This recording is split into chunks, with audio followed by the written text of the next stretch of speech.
How's the team been since the loss? Been good. Been good. You know, I just told them, we watched some clips, some things that we had breakdowns, and then where fate intervened against us, like about 7 plays. Fate intervened. Fate have a whistle? Fate intervened. And so you got to play anyway. Just play. And that was my message. And then the other thing is, you know, we just worry about getting better. We're not going to, I said, when are we going to know whether we won or lost? They said Saturday after the game. So don't worry about it. Let's just prepare to play great. We're not worried about all that. Let's just get better. And they got better yesterday. Are you going to shake up your starting lineup? No, we're fine. You know, if I need to put a guy in, I'll put him a minute into the game. Alex was great again. I mean, he's growing leaps and bounds. He was again, he's doing things that no one else on our team can do right now. And, you know, it's great that he's building his own self-esteem, his own self-confidence, it's all him. It's not me saying, well, this, because they know when you're BSing. You can't BS players. They know. You're telling me I'm great and I stink. And they look in the mirror. They know.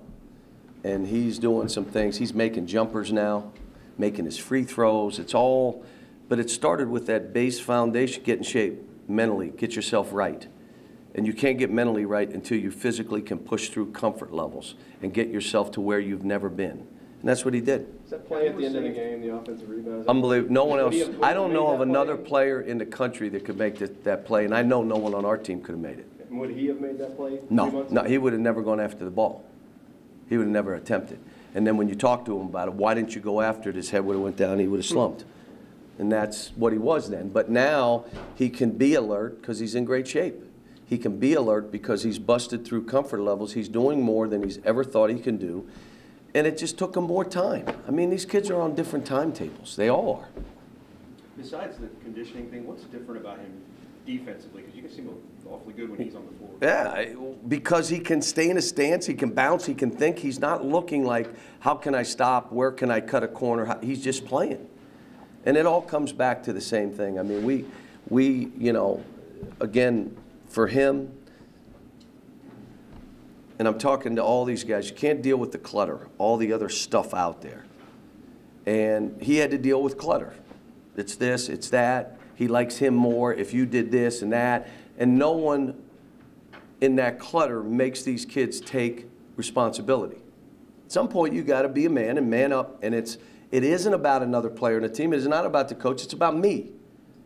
And I'm going to change this. And you get rid of the clutter. But I'm going to tell you, the clutter is not just at Kentucky. It's at every school in the country. There's clutter. And the kids, like our kids, have overcome that. And then they go on because they understand about taking responsibility. How are they doing at the next level? They don't blame anybody. They take responsibility. The guys that don't take responsibility stay here longer until you're ready to take responsibility and be a man about your decisions and your choices, which leads to your performance. And you have to own that. If you don't own it, and people around you don't want you to own it, it's not you, it's him, and he likes him better. And if you played like he played, and every time you make a mistake, he comes, and it's out there for him. That clutter is what we're trying to get rid of so we can just play and not deal with any of that. And I said it yesterday, we got a great group of kids. I mean, these kids, I can't remember what coach called me and just said, as long as you got good kids, this will be fine. And we do. You said a few times you need to get Marcus in the game more. What do you think he gave you Tuesday? I wish he'd have made one of those free throws, but I thought he did some good things. There was a block he should have had. Kid drove baseline, and he didn't block it. When he didn't block that, then you're like, okay, what's he add?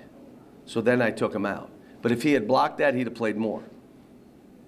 His hand never went above the rim. Now think about what I said. When he went to block it, his hand never went above the rim. Now usually his head is near the rim, and that would have been a block, and then he makes you got to do what you do. And again, whatever the reason, you know, I'm not going to argue or say it's this, that, and the other. Whatever you didn't perform, boom, I got to try somebody else. But Dakari, you know, wasn't the answer, and that's why we went small.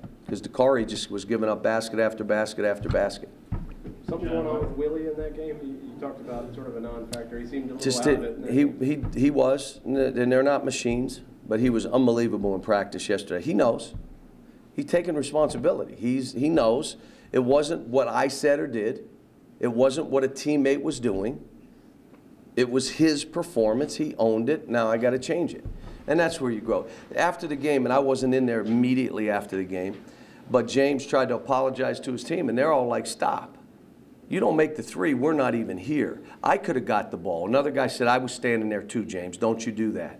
You played and made shots to help us. So this is on all of us. Good sign. Good sign. Again, you know, you got to know that you're there for each other. And like I said, we got stuff we got to do, but we're right now, like I was jacked to be at practice yesterday. I was like, let's go. And today, we're doing it a little earlier because an early start tomorrow. But I'm excited about being here today. And again, a lot of it is just being real, keeping it real, being truthful, and now let's deal with this and move. Individual players playing a certain way, we're getting closer, we're still not there. But basically against the last game, you have 7 errors of miscommunication, easy basket. When you do 7 of those, and then fate intervenes also, how are you going to win the game on the road? You're just not. Fate intervenes and you only have 2 of those kind of errors, you still win and say, man, we just won against all odds. That is great stuff. But we weren't ready to do that. So, all right, guys, thanks. Got to go. Came down a little late.